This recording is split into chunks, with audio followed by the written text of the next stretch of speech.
Hello everybody, happy Taco Tuesday to you. It's Pastor Jake here, and we are here at Fito's Taco de Trompo, and I am super excited, and I actually had a discovery today. So you know how we've been finding all over the place meat that looks like this, and that they've been calling al pastor. It's not al pastor. It is specifically called tacos de trompo, and it is another sort of, it's like a variety of pastor that was invented after the pastor taco was invented. So it's on a spit, like that's what a trompo is, but it's only seasoned, whereas like the al pastor taco has got like pineapple on top and onion on the bottom and is like Middle Easternish flavored. This taco is only flavored with paprika, I understand. And that's why it's so red. So yeah, and then they griddle it off. It's also like, so the pastor taco is not griddled. It's just on the spit. Get it off the spit, eat it. This is also griddled. They're supposed to do a couple other things like oil the tortilla and things like that. So I got 2 of the trompo and 1 of the bistec. So because apparently that's good. It comes with a spicy green salsa, lemons instead of limes. I don't know what's up with that. Some caramelized onion, meh, but I'll give it a go. And then this like spicy jalapeno crema, which is nice and bright. So I'm gonna get to it. I will be back. So those were good.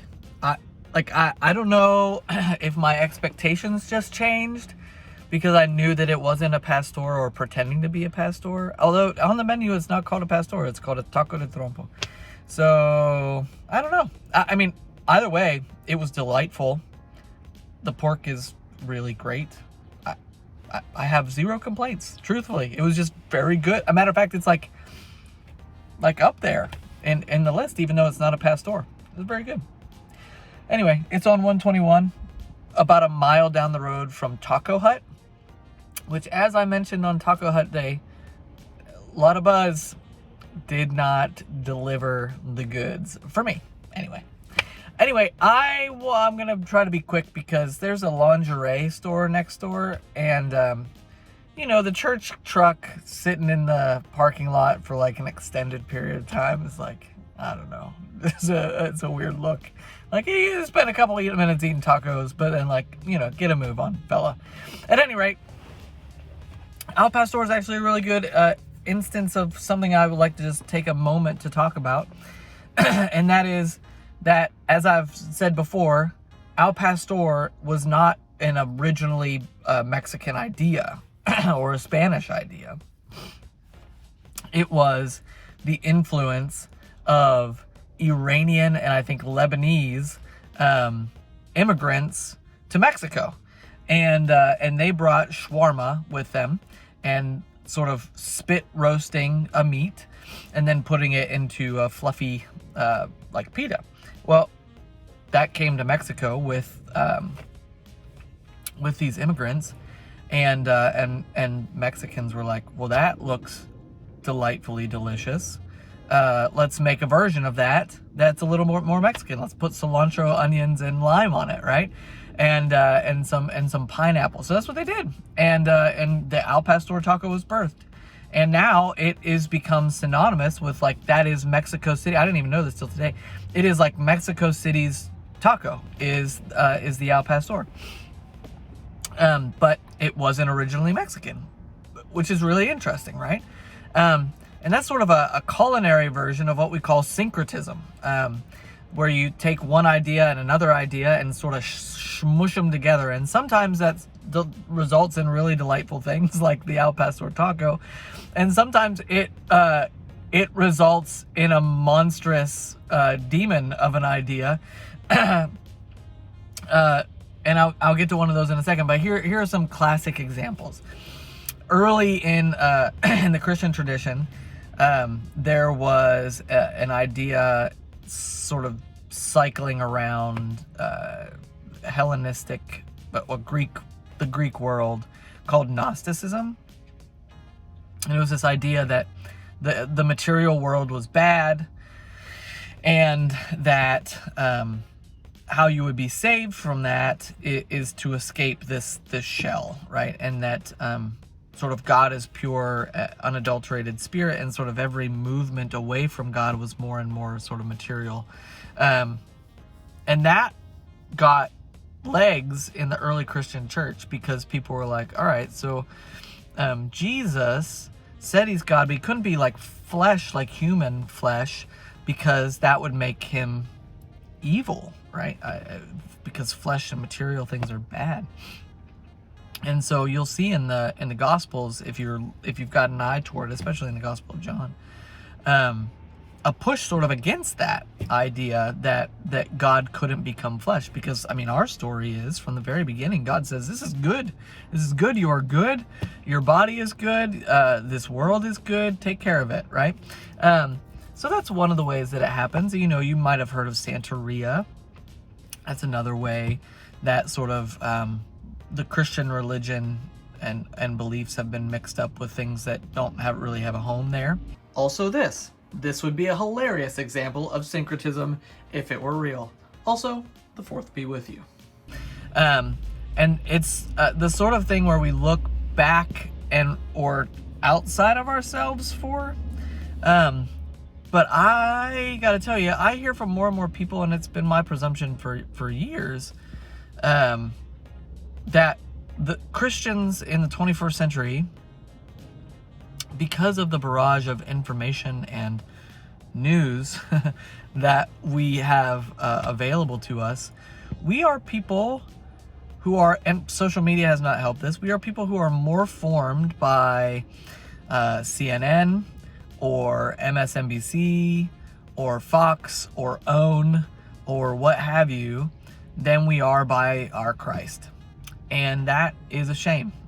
And I think that what happens then is that we find ourselves with like this grotesque form of faith rather than something that is delicious, like an al pastor taco. And I think there are a couple of ways that this sort of manifests, but I mean, one of those ways is materialism, right? I mean, we look at a scripture like like when the prophet says in Jeremiah, God says, I know the plans that I have for you, plans to prosper you, give you a future, these sorts of things.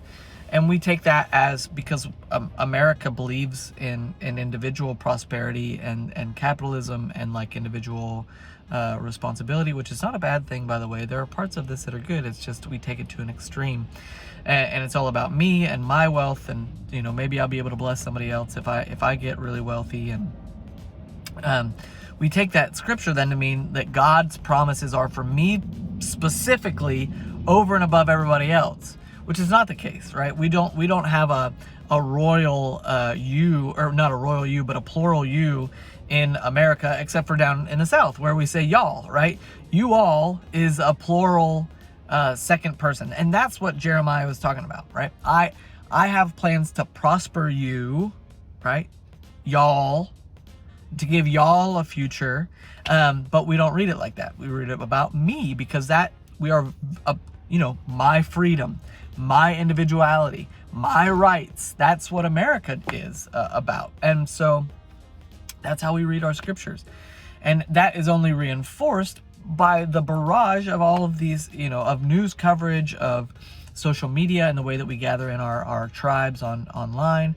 And I think, friends, that we have to be mindful of what we're consuming. I mean, your mama told you, right? Garbage in, garbage out.